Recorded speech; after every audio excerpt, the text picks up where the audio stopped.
Assalamualaikum warahmatullahi wabarakatuh. Perkenalkan, nama saya Halwani dari jurusan Administrasi Bisnis. Pada kesempatan ini, saya akan menyampaikan materi manajemen mutu yang telah kami siapkan.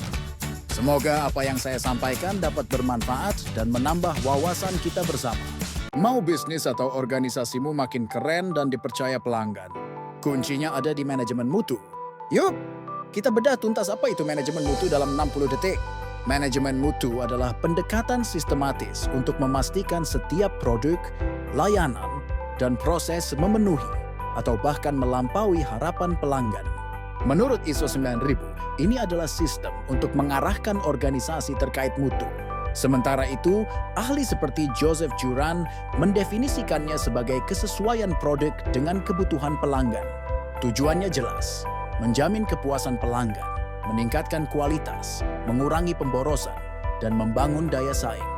Untuk mencapainya ada 7 prinsip utama menurut ISO 9001, mulai dari fokus pada pelanggan, kepemimpinan yang kuat, keterlibatan semua pihak, pendekatan berbasis proses, perbaikan berkelanjutan, pengambilan keputusan berbasis data, hingga manajemen hubungan yang baik dengan mitra. Komponennya sendiri terbagi menjadi 4 pilar. Pertama, quality planning atau perencanaan mutu untuk menetapkan standar dan SOP. Kedua, quality assurance untuk menjamin proses berjalan sesuai standar. Ketiga, quality control yang fokus pada pemeriksaan dan pengujian produk akhir. Keempat, quality improvement untuk inovasi dan perbaikan berkelanjutan. Semua komponen ini terintegrasi dalam sistem manajemen mutu SMM seperti ISO 9001, Total Quality Management TQM, atau Six Sigma. Salah satu metode perbaikan yang populer adalah siklus PDCA. Plan, rencanakan. Do, lakukan. Check, evaluasi. Dan act, tindak lanjuti. Untuk mendukungnya ada berbagai alat bantu seperti diagram fishbone, Pareto chart, dan flowchart. Manfaatnya apa? Banyak. Mulai dari kepuasan pelanggan yang meningkat, biaya operasional menurun, reputasi makin cemerlang, hingga produktivitas karyawan naik. Contohnya bisa kita lihat di perusahaan yang menerapkan ISO 9001 atau sistem penjaminan mutu di dunia pendidikan. Tentu ada tantangannya, seperti butuh komitmen pimpinan dan biaya awal. Intinya, manajemen mutu adalah investasi jangka panjang untuk kesuksesan organisasi. Dengan budaya mutu dan perbaikan berkelanjutan, organisasi dapat memberikan nilai terbaik bagi pelanggan. Nah, itu dia serba-serbi manajemen mutu. Konsep dasar dan ruang lingkup.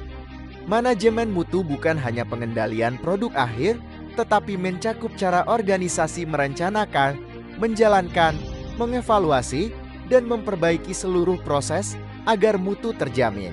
Dengan kata lain, kualitas tidak diperiksa di akhir saja, tetapi dibangun sejak awal perencanaan sampai layanan purna jual. Ruang lingkup manajemen kebijakan dan sasaran mutu di tingkat manajemen puncak. Perancangan proses kerja, standar operasional, dan instruksi kerja. Pengendalian mutu di setiap tahapan proses bukan hanya di akhir. Evaluasi kinerja mutu dan perbaikan berkelanjutan di semua bagian. Evolusi dan pendekatan KICI, TQM. Dalam sejarahnya, praktik kualitas berkembang dari sekadar inspeksi menjadi sistem yang menyeluruh. 3 istilah yang sering muncul adalah KICI, QA, dan TQM. Quality Control KICI fokus pada pemeriksaan dan pengujian hasil produk jasa untuk memisahkan yang cacat dan yang sesuai standar. Quality Assurance QA fokus pada perancangan sistem, prosedur, dan dokumentasi agar prosesnya sendiri mencegah terjadinya cacat.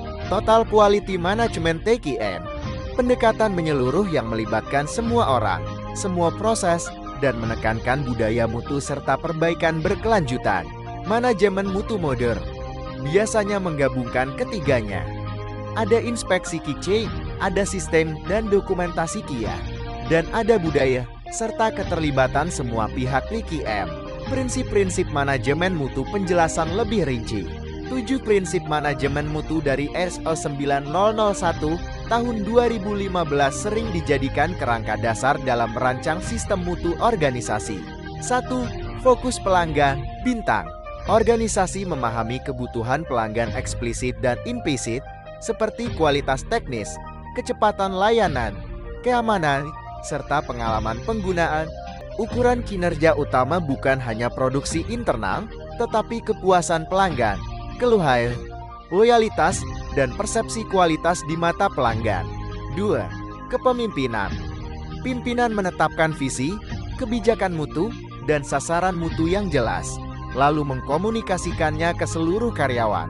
Pimpinan memberi teladan dalam menjaga mutu, menyediakan sumber daya, dan menghilangkan hambatan yang mengganggu pencapaian mutu. 3. Keterlibatan orang. Kualitas bukan hanya tugas bagian quality saja, tetapi seluruh karyawan. Dari level operator sampai manajer, organisasi memberi pelatihan, pendelegasian, dan penghargaan agar karyawan termotivasi menjaga mutu dan aktif memberi masukan perbaikan. 4. Pendekatan proses. Aktivitas dilihat sebagai suatu proses yang memiliki input, aktivitas, output, pemilik proses, dan indikator kinerja. Dengan mengelola hubungan antar proses misalnya dari pemasok gudang produksi distribusi, organisasi dapat meminimalkan variasi dan kesalahan.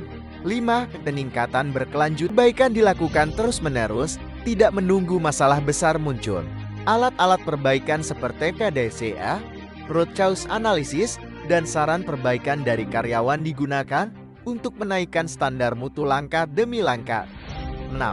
Pengambilan keputusan berbasis bukti.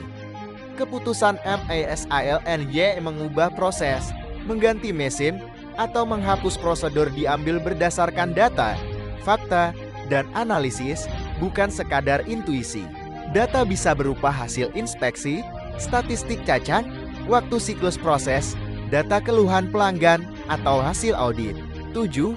Manajemen hubungan. Organisasi membangun hubungan jangka panjang yang saling menguntungkan dengan pemasok, distributor, dan mitra lainnya. Dengan hubungan yang baik, informasi terbuka, koordinasi, dan kesepakatan mutu yang jelas, kualitas input lebih terjamin, dan risiko berkurang. Unsur atau komponen sistem manajemen mutu. Sistem manajemen mutu misalnya ISO 9001. Biasanya terdiri dari beberapa komponen utama yang saling berkaitan. Kebijakan dan sasaran mutu, pernyataan resmi manajemen tentang komitmen dan tujuan kualitas organisasi, struktur organisasi dan tanggung jawab, pembagian tugas, wewenang, dan koordinasi terkait mutu di setiap level.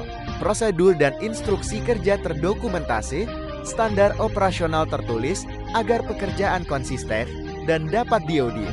Pengelolaan sumber daya, pengelolaan manusia, peralatan, lingkungan kerja, dan infrastruktur agar mendukung mutu. Proses operasional utama, perencanaan, produksi atau layanan, pembelian, pengiriman, dan layanan purna jual, pengukuran, analisis, dan peningkatan, audit internal, pemantauan kepuasan pelanggan, pengendalian produk tidak sesuai, dan tindakan korektif atau preventif. Hubungan manajemen mutu, produktivitas, dan biaya. Manajemen mutu sangat erat kaitannya dengan produktivitas dan struktur biaya organisasi. Kualitas yang buruk biasanya menimbulkan biaya tersembunyi yang besar seperti reward, scrap, retur pelanggan, garansi, dan hilangnya kepercayaan pasar. Secara umum, jika mutu ditingkatkan, secara sistematis proses lebih stabil, cacat turun, biaya kegagalan internal dan eksternal akan menurun, sehingga biaya total justru lebih rendah. Produktivitas meningkat karena lebih sedikit waktu terbuang untuk memperbaiki kesalahan. Karyawan dapat fokus menghasilkan output yang bernilai tambah. Jenis-jenis biaya kualitas. Dalam manajemen mutu dikenal konsep biaya kualitas cost of quality yang biasanya dibagi menjadi beberapa kelompok. Pemahaman biaya ini membantu manajemen menentukan prioritas perbaikan. Kategori umum biaya kualitas, biaya pencegahan prevention cost, biaya untuk mencegah terjadinya cacat. Misalnya pelatihan, perencanaan kualitas, pemeliharaan mesin, perbaikan desain proses. Biaya penilaian atau penilaian appraisal cost, biaya untuk mengukur dan mengevaluasi mutu, seperti inspeksi, pengujian, audit internal, kalibrasi alat ukur. Biaya kegagalan internal failure cost muncul ketika cacat ditemukan sebelum produk sampai ke pelanggan. Misalnya scrap, reward, downtime akibat kesalahan. Biaya kegagalan external failure cost timbul ketika cacat ditemukan setelah produk di tangan pelanggan, seperti klaim garansi, return, kompensasi, kehilangan pelanggan. Prinsip pentingnya adalah menaikkan investasi pada pencegahan dan penilaian secara terencana biasanya akan menurunkan biaya kegagalan internal dan eksternal yang jauh lebih mahal. Budaya mutu dalam organisasi. Sistem dan prosedur yang baik tidak akan efektif tanpa budaya mutu yang kuat. Budaya mutu adalah nilai, keyakinan, dan kebiasaan bersama bahwa kualitas adalah tanggung jawab semua orang. Ciri-ciri budaya mutu yang sehat. Karyawan merasa aman untuk melaporkan masalah tanpa takut disalahkan, sehingga akar masalah dapat ditemukan dan diperbaiki. Setiap orang terbiasa bekerja sesuai prosedur, tetapi juga kritis memberikan saran perbaikan jika menemukan ketidakefisienan. Pujian dan penghargaan diberikan pada upaya perbaikan mutu, bukan hanya pada kuantitas output. Peran pimpinan sangat menentukan dalam mencontohkan sikap terhadap mutu, misalnya menindaklanjuti temuan audit, serius terhadap keluhan pelanggan, dan tidak menoleransi manipulasi data kualitas. Alat-alat dasar pengendalian mutu. Dalam praktik manajemen mutu, ada sejumlah alat dasar 7 basic tools yang sering diajarkan untuk analisis dan pemecahan masalah kualitas. Alat-alat ini sederhana, tetapi sangat efektif membantu pengambilan keputusan berbasis data. Beberapa di antaranya: check sheet lembar set, formulir sederhana untuk mencatat frekuensi kejadian tertentu, misalnya jenis cacat, sehingga pola dapat terlihat. Bintang histogram, grafik batan yang menunjukkan distribusi data, misalnya sebaran ukuran produk untuk melihat variasi proses. Bintang diagram Pareto mengurutkan jenis masalah berdasarkan frekuensi dan kontribusi, sehingga organisasi fokus pada sedikit penyebab yang paling dominan. Diagram sebab akibat Fishbone Ishikawa memetakan kemungkinan penyebab masalah dari berbagai aspek seperti manusia, mesin, metode, material, lingkungan. Diagram Alir Flowchart menggambarkan langkah-langkah proses sehingga titik rawan kesalahan dan pemborosan bisa diidentifikasi. Penggunaan alat-alat ini mendukung prinsip pengambilan keputusan berbasis bukti dan peningkatan berkelanjutan. Penerapan manajemen mutu pada rantai pasok.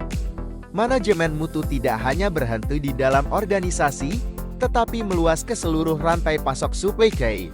Kualitas bahan baku, komponen, dan jasa pendukung sangat mempengaruhi kualitas akhir.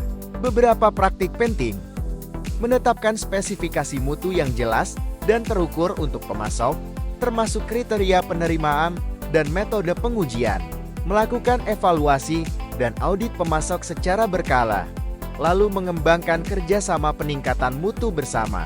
Berbagi informasi permintaan, rencana produksi, dan umpan balik kualitas, sehingga pemasok dapat menyesuaikan proses dan mengurangi variasi. Dengan mengelola hubungan yang baik di rantai pasok, organisasi dapat menurunkan risiko keterlambatan, cacat, dan gangguan layanan. Manajemen mutu di era digital. Perkembangan teknologi digital mengubah cara organisasi mengelola mutu. Data kualitas kini dapat dikumpulkan secara real-time dari mesin, sensor, dan sistem informasi. Beberapa tren yang terkait: penggunaan sistem ERP atau MEE untuk memantau proses produksi dan kualitas secara langsung, sehingga respon terhadap masalah menjadi lebih cepat. Analitik data dan dashboard kualitas yang menampilkan indikator kunci mutu, defect rate, lead time, on-time delivery untuk mendukung keputusan manajemen. Semoga bermanfaat dan bisa kamu terapkan ya.